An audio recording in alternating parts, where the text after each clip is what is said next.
And once they get there and get greeted, don't keep them guessing who everybody is. How can you keep guests from guessing? Name tags are a wonderful thing. Do you know to wear your name tag on the right side? Do you know why that is? You reach that hand out. They can quickly read the tag and greet you by name. Also, name tents are a good idea because sometimes they're a little too far away to read the name tag. But a name tent, if your meeting room is set up so it fits with your setup. But don't keep the guests guessing. Make sure that you're using their name and that they are able to use yours, because that will make them feel so much more comfortable. Yes, ma'am? A couple clubs, and they actually had tents for the roles. Yes. So that helped people know what role they were filling. What our club does is it has the full tent for the name and then a half tent that goes over for the role. I've heard of other clubs also that put on the back where you are on your DCP. A little bit of friendly competition. I think that's a neat idea. We haven't implemented it yet, but I think it's great. And just the more comfortable you can make your guests, the better it is. What about manuals for every member? We had a problem in our club. We had 3 long-term Toastmasters, and we love long-term Toastmasters. But they had gone as far as they cared to go in the Toastmasters program, and they were just kind of treading water and giving non-manual speeches. And we had encouraged them to do otherwise, and they weren't doing otherwise. They were doing what they pleased. And so we had an idea. We got up and made a presentation, and we said, you long-term Toastmasters are so valuable to us. You set a stage for us. You should give the example of how to give an excellent speech. But the newer Toastmasters, we need your help. To be able to evaluate you, we need a manual. And so, as a club, we have voted to gift every long-term member with a CC manual. And we did it, and they used it. And it really has made a difference in our club. Every speech should be a manual speech.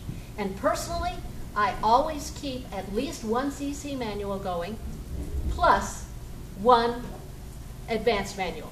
And today, I'm being evaluated in a CC manual.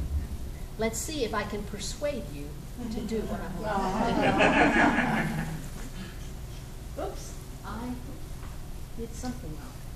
Maybe that's all that's supposed to be there. Okay. Now, preparing the club for growth.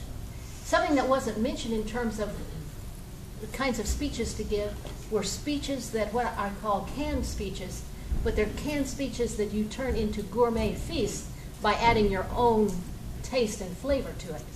But one of the things that's so important for each club to give is moments of truth. Now, I have a favorite story I like to tell, if you'll indulge me just a little here. Should you have somebody in the club give the moments of truth, or should you have an area governor present it? Well, my take on this is it ought to be somebody from the club, and I'll tell you why.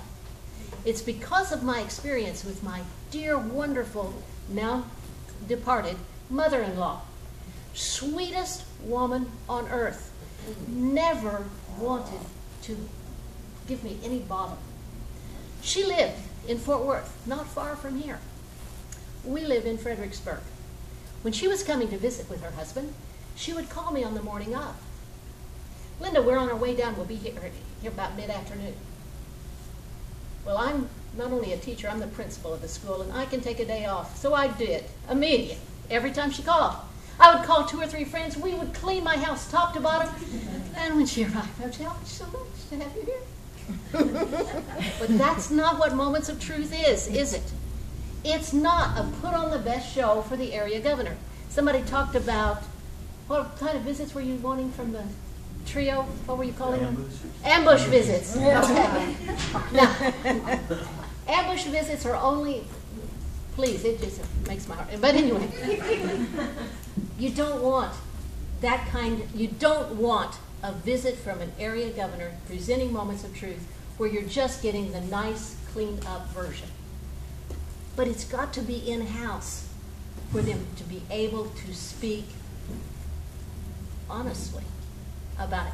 You don't want people to think, other people outside of your family, your club, to think that you're not doing well. And so inside the club, you're more likely to be able to be comfortable enough to speak the truth. Remember Pat Johnson, former president of Toastmasters International. In the Toastmasters magazine, she talked about when her club presented moments of truth, and they were going to spend a whole club period doing it. And she thought, this club is such a great club, why do they need to do that? And then they did it. And she said she was very surprised because some of the newer members got together in a little group and huddled and talked with each other to get up the courage. And then they spoke up and said, our needs are not being met. To give the club credit, they listened and changed. So if you give this